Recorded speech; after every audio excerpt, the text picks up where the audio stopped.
On behalf of the Smith School of Business at the University of Maryland, it's my pleasure to welcome you all tonight to attending this exciting event. My name is Matt Grieger, and I'm the Assistant Director of Smith's Office of Global Initiatives, which is hosting this event this evening.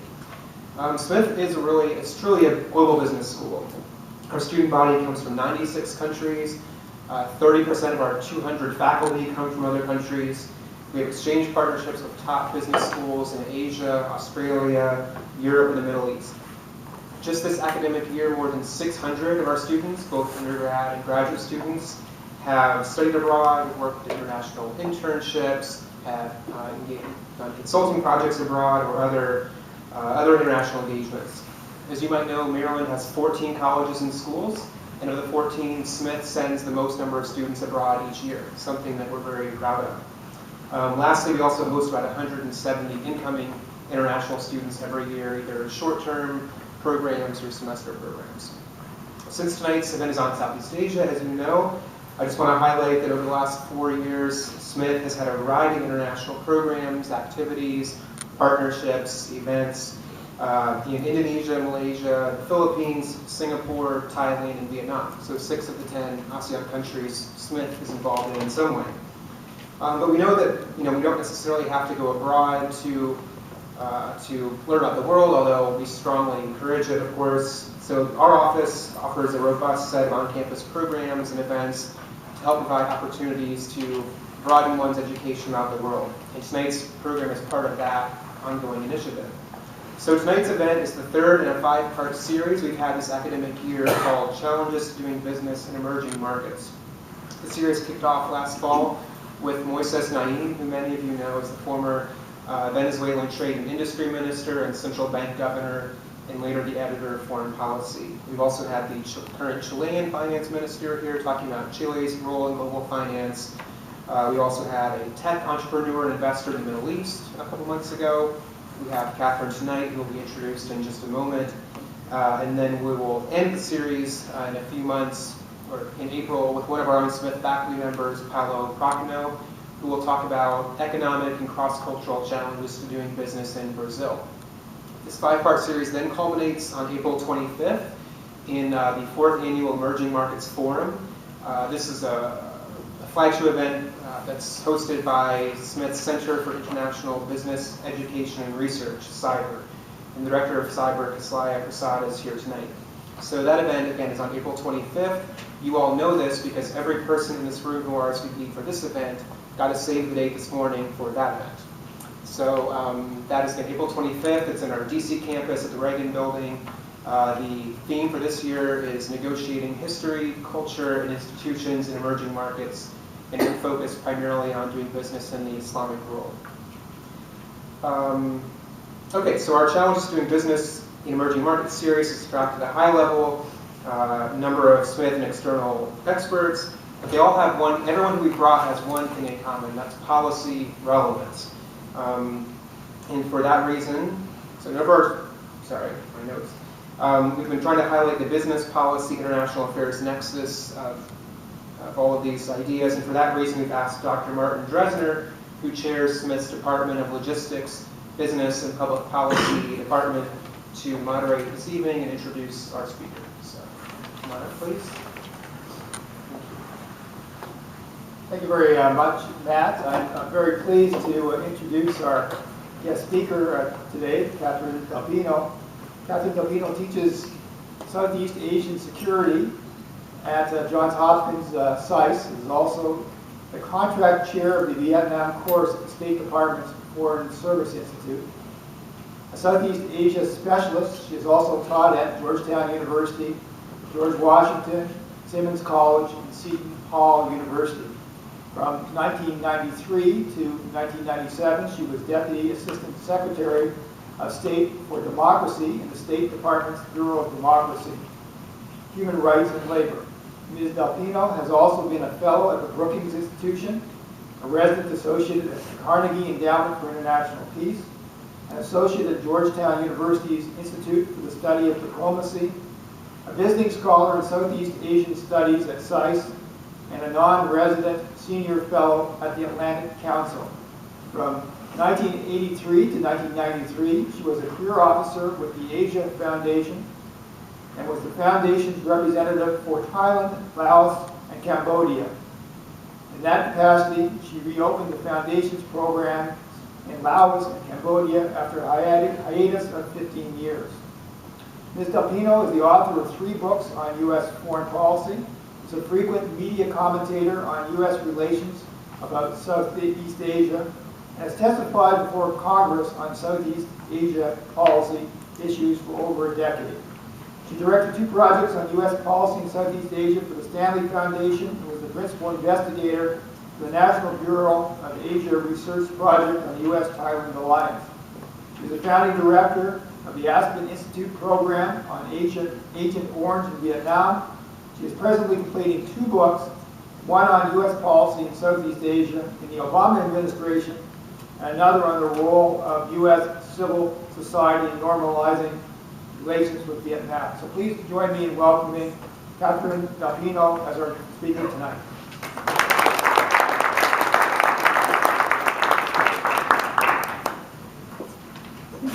Thank you, Dr. Dresner, and thank you, Matt, as well, for setting this up. Matt Grieger and I go back many years, and he is a Southeast Asia specialist, too. It's a very small community.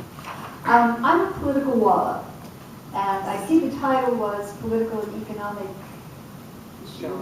Challenges. I'm going to try and gerrymander this around as much as political as possible, although economic policy certainly, I think, comes under that. Let me first talk a little bit about the allure, if you like, or the gravitational pull of Southeast Asia, particularly for international business. And I think that there are several things that are putting it increasingly on the map. First is that, as you can see, Southeast Asia stands sort of at the crossroads between China and India. And there's a great deal of infrastructure development going on.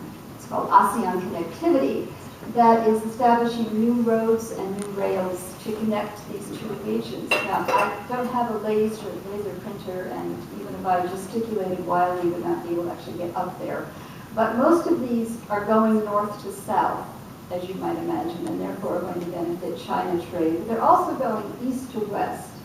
And among other things, it has not only an economic implication, it has a strategic implication as well. The Indians are starting to become a little bit nervous that China may more easily be able to have access to the Bay of Bengal and other strategic outposts than they had before.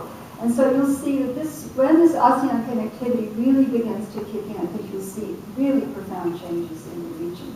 But for business, it makes intra-regional trade much, much more accessible and flowing more easily. There are also transportation implications for the broader world. I'm sure you know that the Straits of Malacca, which surrounding Singapore, Malaysia, and Indonesia, handles half of the world's shipment and 80% of the oil in Northeast Asia, which would be Japan, South Korea, are very dependent on these straits.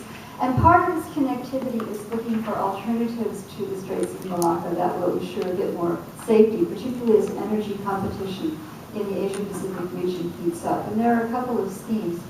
One was put forward in Thailand before the 2006 coup, and not much has happened with it since then. It may come back if politics stabilize. And that was to build a canal in the Isthmus of Kra. And that is the most narrow point of the peninsula you can see that would give an alternative for shipping.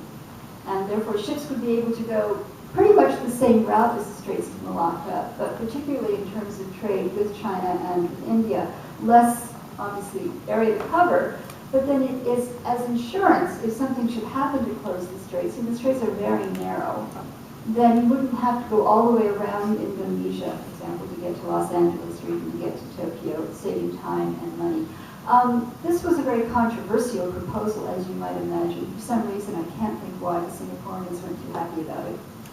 But it certainly is one such proposal. Another one, which is more likely in the near term, is the development, now that Myanmar has become so much more open to the rest of the region and the rest of the world, to develop ports on the southern parts of Myanmar, particularly around Dawei, in which all of these rails and roads would link up, and therefore you would have a land alternative to the Straits of Malacca, that ships could go straight out that way.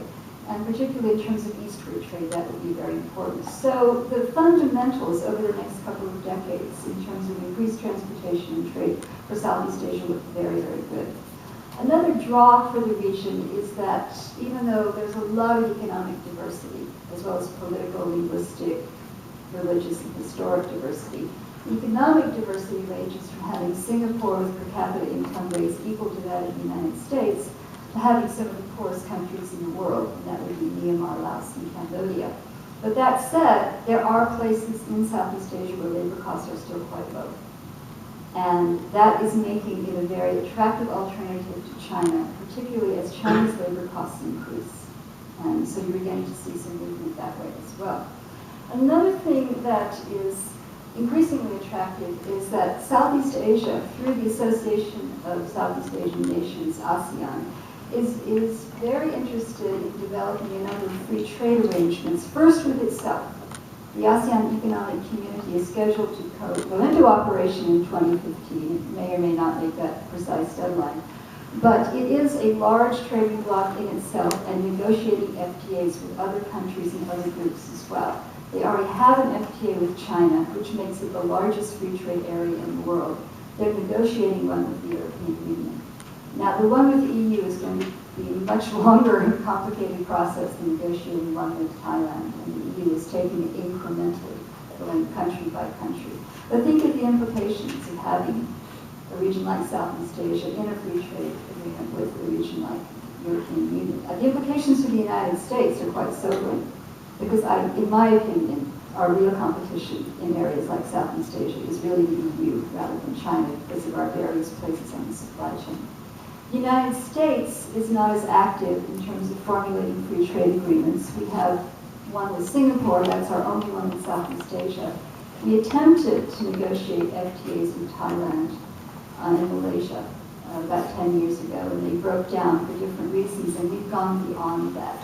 We're now putting our focus on the Trans-Pacific Trade Partnership, which does have Singapore and Brunei in it already, and Vietnam and Malaysia also as negotiators as we are.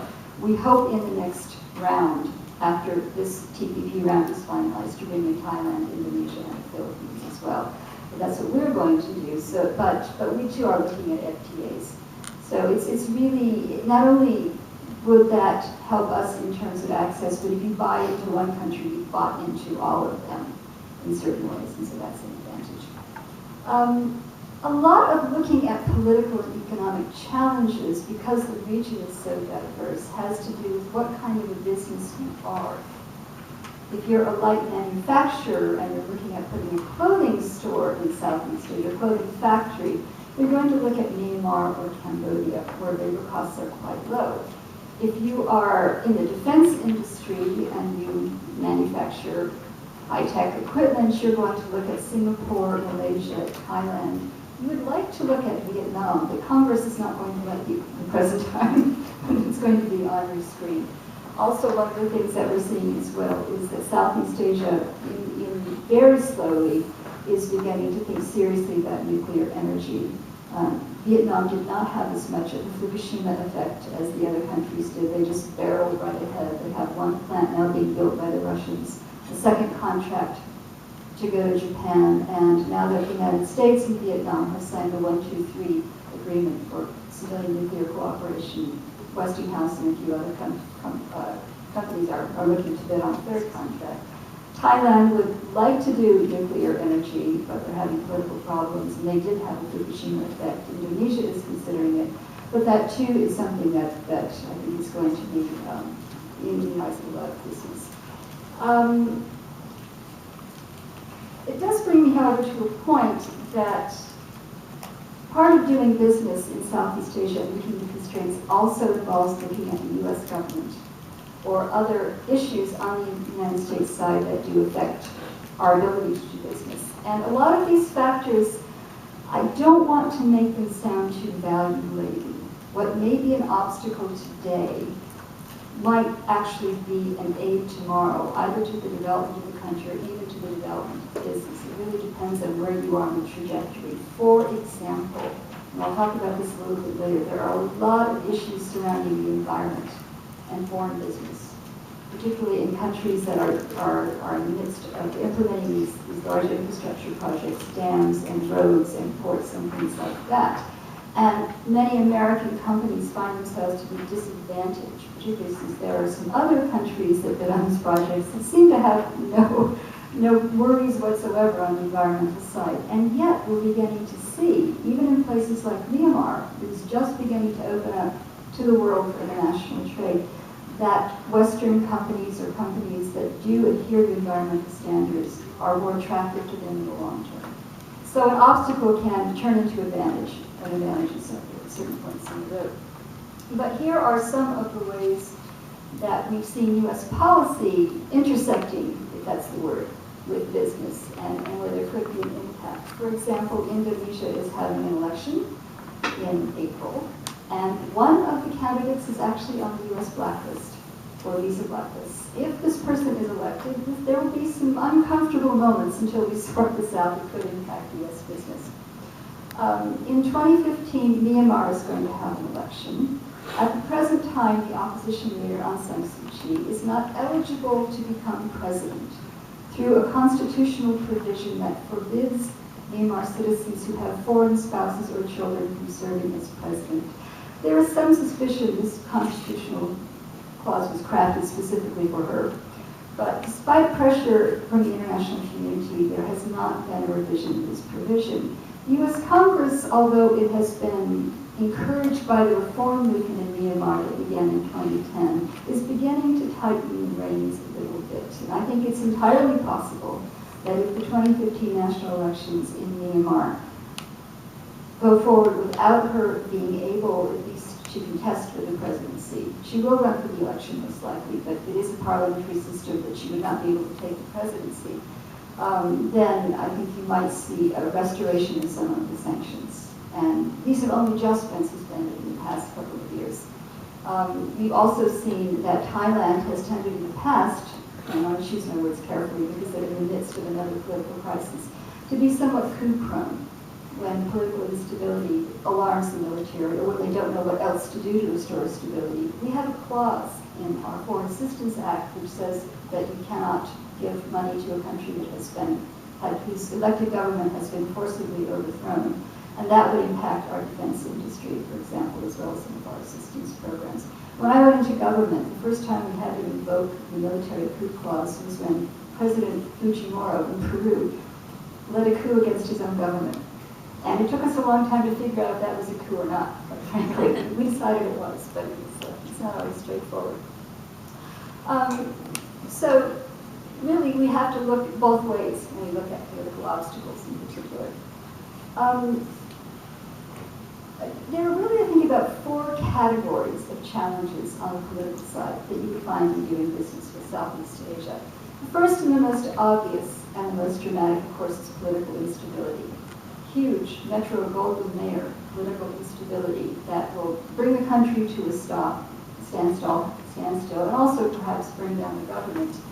And I think that probably the first prize for that in the region at this time would go to Thailand. And I'll talk about that a little bit later.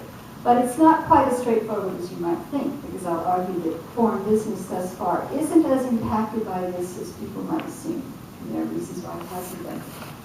The second is ethnic and religious and communal tensions, which oftentimes not only will affect policy and relations with the two countries, particularly since Western governments tend to want to sanction countries in which this is going on, but may restrict access to a region or an area of that country that might even be important. And a good example of that would be Kachin State in Myanmar, where there has been an armed conflict with the government for several decades, where you have a great deal of mining activity, and which is a very important point in terms of transit into China. Actually, this is China's headache at the present time, not ours.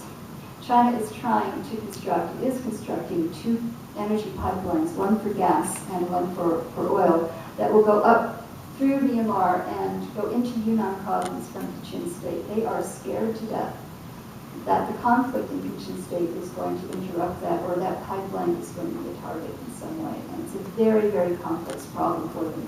Also, we have a great number of ethnic Chinese on the other side of the border in Myanmar, in Kachin State. and they feel a responsibility for that population as well. A third category, if you like, would be structural problems, and this I think is the most widespread one in Southeast Asia, where a government has an incomplete commitment to market reforms or an incomplete commitment to enforcing the law. That actually tends to be the case more than the rhetorical commitment to market freedoms or to foreign business. And you see that pretty much all across the region. And you would have to put in that category weak political will to address corruption. And here I think you could pretty much pick any country in the region that you like, with the exception of Singapore, which does try and constrain corruption as much as it can. And a city-state of 5 million people has an easier job of doing that than any other country in the region. But we certainly have seen that with countries such as Vietnam, where one of our negotiating points in the TPP is that they need to rely far less on their state-owned enterprises, and they need to give foreign companies equal access to contracts to any number of things, equal to the SOEs. And the Vietnamese know they need to do this, they just have a very difficult time politically trying to do this. They understand that this will be an important structural adjustment that will make them much more of a market economy, and they very much want the additional business, but this is really one of their very critical points. So I think that's probably the most common thing you see. You see it in Myanmar as well, where they have just enormous numbers of new plans on the drawing board to restructure their economy, to restructure their administrative system, their legal system, their political system, and besides the fact that there's a traffic jam with all these regulations, there's also the question of how we actually going to enforce this. And lastly, and I don't think this is a negative, I actually think this is a positive, but it is an increasing factor, is that you have much more active civil societies in these countries than we used to have. That oftentimes will oppose having a dam or a chemical factory or a business in their area that they think is injurious to the population, or where they think that there is some kind of serious inequity. And in the more developed countries of mainland Southeast Asia, Thailand, the civil society is quite practiced at that. You're seeing that with Indonesia, Malaysia as well. But even in places like Vietnam, Laos, and Cambodia, which are still, well, Vietnam and Laos still being under one-party rule, you're beginning to see environmental movements arise that not only challenge international business, they are also challenging the political system as well. They're putting governments in a very, very difficult position in many ways. I think ultimately this is a great check on a lot of things, a check and balance, but it is an obstacle or a challenge, or at least a factor to be dealt with. Not all governments are as responsive to civil societies. Not all foreign investors are as responsive to civil societies as Western companies, and increasingly Japanese companies. And so there is inequity, but it's really causing these societies and these groups to weigh the short term against the long term. We'll have this project in the short term, it's going to give us this much revenue, but 10 years down the line, 20 years down the line, what is it going to be for ecology, or even, also how much are we going to profit from it in that. So let me give you 4 snapshots of countries, and then I'd be happy to go to questions and answers. And the first would be Thailand, which is in the midst of a political crisis, this phase of which has been going on for the past 3 or 4 months. The Prime Minister has mounting legal charges against her. There are 2 groups of urban combatants, conveniently sort of into red and yellow shirts. It's not quite that easy, but they tend to square up more often than one another. With sporadic violence, last weekend 6 people were killed, one in a grenade attack in which 3 children were killed. So these can be quite serious incidences. There was a general election in February 2nd, in which the opposition boycotted, and therefore the government has not been able to get the critical quota of elected MPs to form a government. They have until March 4th to complete the elections. There are no plans at this point to hold those important by-elections. So in a couple of weeks, we're coming up to a very important question, which is, who will govern Thailand, if anyone? I mean, one of the things that we're seeing is that the election commission is sort of becoming the caretaker government because of this state of suspension. The military is increasingly nervous. I don't see any signs that they are willing or interested in cracking down at this moment, but they do see themselves as playing a very important part in stability. And you would think from that this would be a dismal situation for foreign business. It's not yet. And historically, this political crisis in one form or another has been going on since 2006. And it's not yet for a couple of reasons. One is that almost none of the violence and almost none of the resentment is targeted either towards foreign groups or foreign business. I think that there's a broad consensus in the Thai public that for the most part international business is good for the country, and that has been the consensus for some time. All of the Western governments, as well as Japan, have made statements in this period of political crisis that have been very simple and almost unanimously worded. And they all say, please follow your democratic processes and please refrain from political violence. And these statements have been inevitably interpreted as being partisan, even though, as I said, they're marching in lockstep. But aside from that, it doesn't seem that there's been a direct impact as yet on business. Another reason for that is that this crisis is primarily centered in Bangkok, and most of the foreign factories are not in Bangkok. They're in the central plains of Thailand. That's where the Japanese and the American semiconductor plants and automotive assembly plants and things like that are. And unless and until the crisis really becomes national, there's some sort of a civil war scenario, and it began to move and radiate out of Bangkok, I don't think you'll see that much emergent alarm. Foreign business is terribly loyal to Thailand. I sometimes wonder why, given all the problems that they've had. But they do see themselves as being in there for the long haul. So we'll have to wait and see. Another issue, though, that does affect business is the steady erosion of economic policy and governance in Thailand. And I think that's where you're going to find foreign business probing no matter what. This week, Moody's informed Thailand that if this crisis goes into the second half of 2014, they think that most likely they're going to have to downgrade Thailand's credit rating. And that will certainly catch their attention. There's a lot of discussion around the Thai press about what are we doing to our country with this ongoing crisis and this ongoing stalemate, and looking at the bottom line. And hopefully that will press some kind of talks or negotiations. The second country I want to focus on is Vietnam. It's one of my, like Thailand, one of my specialty countries. It is a one-party state, and like many one-party states, politically stable for the moment. One-party states are always politically stable until they're not. And then suddenly they're very politically unstable. But I have to say, in my opinion, I don't think that we're going to see an end to the one-party state or even modest multilateral contest for power in Vietnam for the time being. So I think that the working scenario is that form of government to stay for some time. However, the ability of the party to maintain political legitimacy, the Communist Party in Vietnam, now rests not on doctrine, on ideology. It doesn't rest on expelling the French or expelling the Americans or reunifying North and South Vietnam.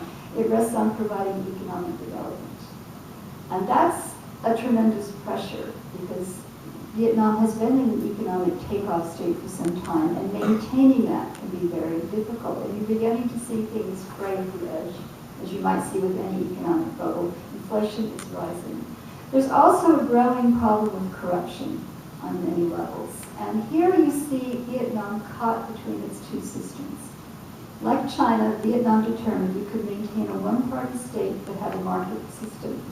So it does not have the political control over corruption it would have had in a command economy. And yet it does not have the measures of accountability on corruption from society and other branches that you would have had in a democratic system.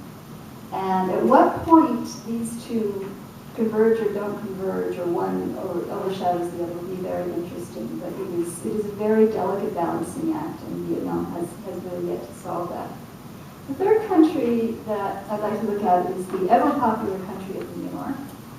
That somehow the benefits of that are going to pass them by, and there's going to be they're going to be used in some sense. Do you have any further insight on that? This is actually a fascinating area. You know that the Mekong has 6 countries involved, and the ultimate upriver country is, of course, China. And then I think Laos, Myanmar and Laos would be considered considered upriver countries. Well, actually, only about 6% of Myanmar's waters come from the Mekong.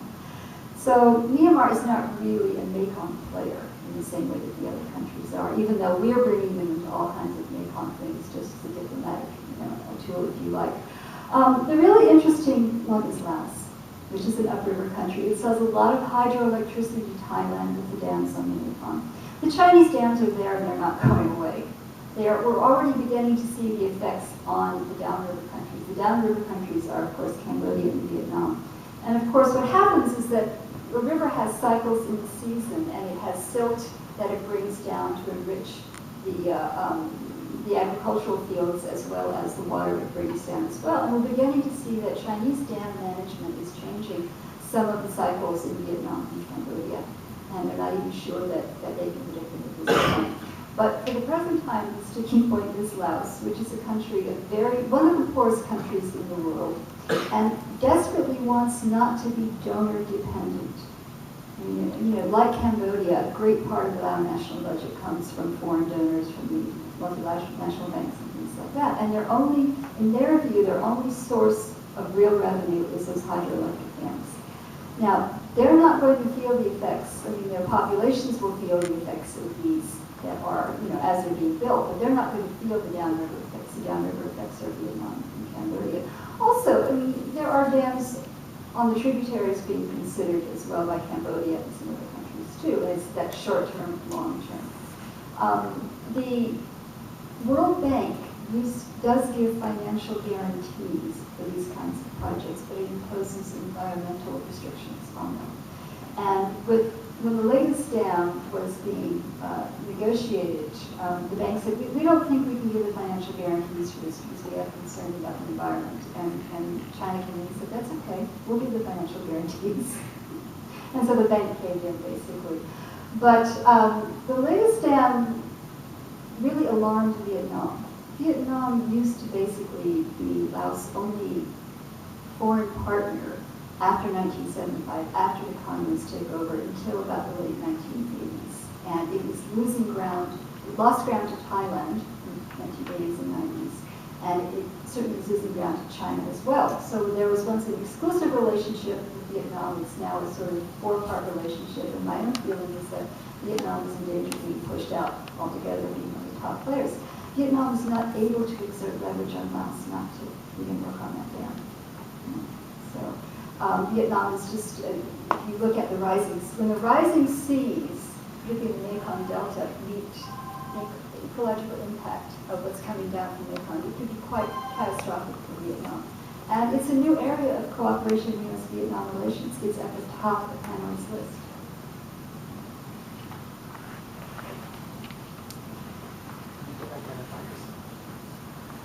My name is Judah Lansberg. I have a question about nationalized economies versus the other economies. So I guess just trends between nationalized economies like Vietnam versus like other very open economies in terms of specifically what I'd be interested in would be workers' rights, whether or not workers' rights are actually more protected under nationalized governments. And then any other trends, like whether or not nationalized governments help protect the environment, or whether they tend to downplay certain issues like that. Nationalized governments isn't a word you would hear a lot in Southeast Asia. I think it harks back to a time when governments seized industries and to run them. And we think of that as having gone on a lot in Latin America, and even in Europe, I mean, after World War II. But in terms of state-owned enterprises, I know it has not particularly had higher labor standards or higher environmental standards. No, I haven't seen that in Vietnam.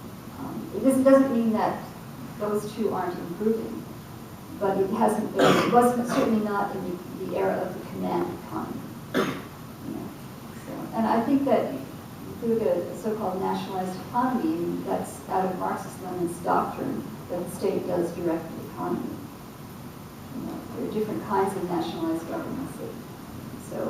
But under a Marxist-Lenin system, then the state would have been the economic policymaker and also controlled all of the corporations.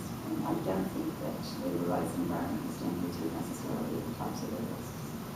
But on the other hand, you have to look at the time that Vietnam did have its command economy at the height, and that was, first of all, it was trying to reunify. So we put the South into collectivized agriculture, for example. Found out very quickly that didn't work, and they were ruining the breadbasket of Vietnam. But also they were trying to recover from the war as well.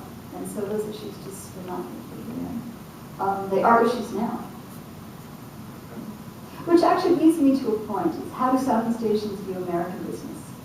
And although they particularly find our weapons industry to be very difficult to navigate, anything about the defense industry, there are so many hoops you have to jump through to buy weapons from the United States. That is very, very daunting. But they do hold the United States, other Western companies, other developed economies in high regard for those labor standards, for those attention to the environment. When I was in Myanmar last October, I talked to the owner of a factory worker, and she said, we really want American investment in, an owner of a clothing factory, we really want American investment in the garment industry because we know that better labor standards will come along. So even though that can be a short-term constraint, I think it's a long-term attraction.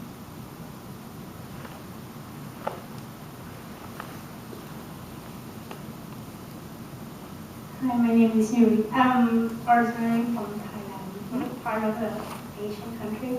I have a question about, since we all speak different languages, do you see it as a barrier to the business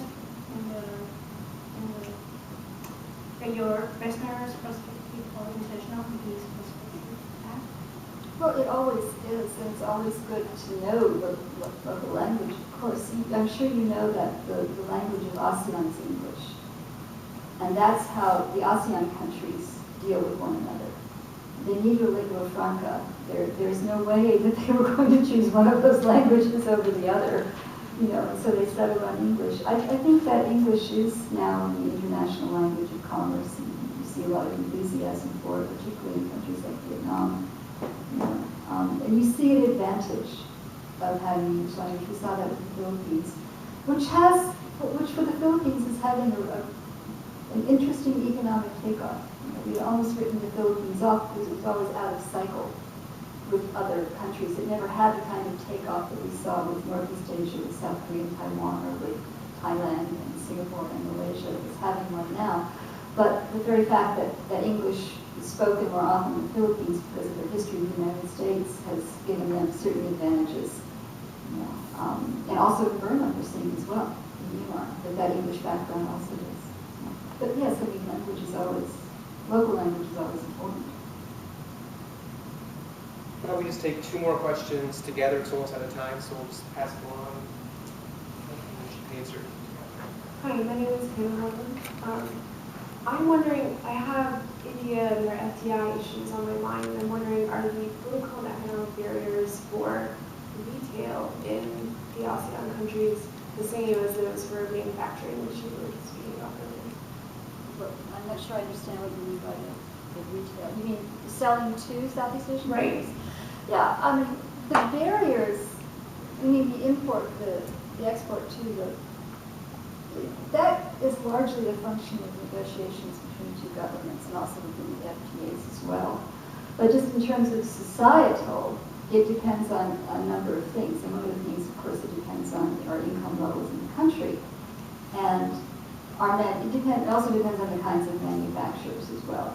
Toothpaste and soap are easy to market, although they would have higher costs coming from as far as the United States. One of the main challenges is the fact that the West and the advanced economies are so severely underpriced by Chinese goods. And the lure of Chinese goods is that they can promise middle-class accoutrements to people who never in their lives ever thought they would have them. I'll give you an example with motorbikes. A German motorbike costs about $4,000. A Japanese motorbike costs about $2,000. A Thai motorbike costs about $1,000. A Chinese motorbike costs less than $500. And if you're Lao, you're going to go with the Chinese one. So with cell phone, So with satellite TV, I mean, just all across the board, you can outfit yourself in a very comfortable existence with cheaper Chinese goods that are much easier to import. So I think that's the real challenge, is convincing Southeast Asian consumers that there's something in your product that they can't get closer to home and cheaper. But there is a supply chain, and China is not a tough supply chain. The West and Japan are, and these countries, I think, realize that. Here, I'm switching the question a little bit. And that's one of the reasons that these countries want to go into an FTA with the United States, want to go into an FTA with the European Union, is that they would like to climb up that supply chain as well, and don't think they would necessarily do it piggybacking on China trade. And I think then consumers will go along with that. It would be very interesting to see if we actually can get the TPP through, how that will change things. What's the last question? You get it, you say right after. Thank you. My name's Claire. I'm just thinking about environmental issues. That's what's on my mind. And what you had touched upon was when the World Bank tried to kind of throw its weight around and say, oh, we're not going to back the project because we're not sure about the environmental standards. It wasn't very effective because there's always somebody who's willing to finance these kinds of projects. So who can really set environmental standards higher in the region? Who has the weight to enforce them? Any ideas? It's got to come from civil society.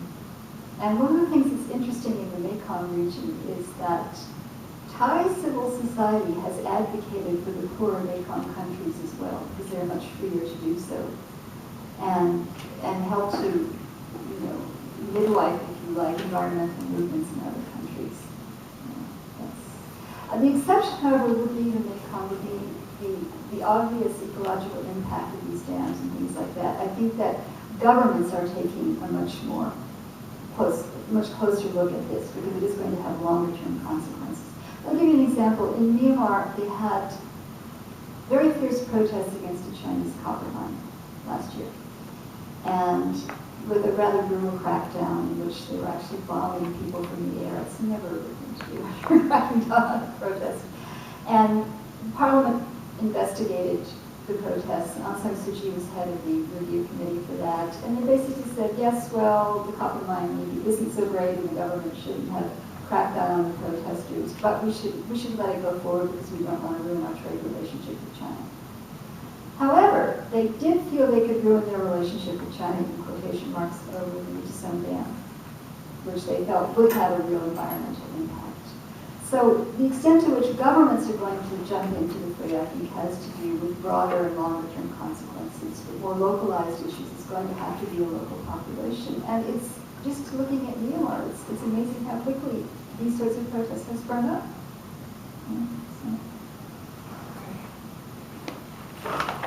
I'd like for you to join me again in thanking our speaker for a very insightful talk tonight.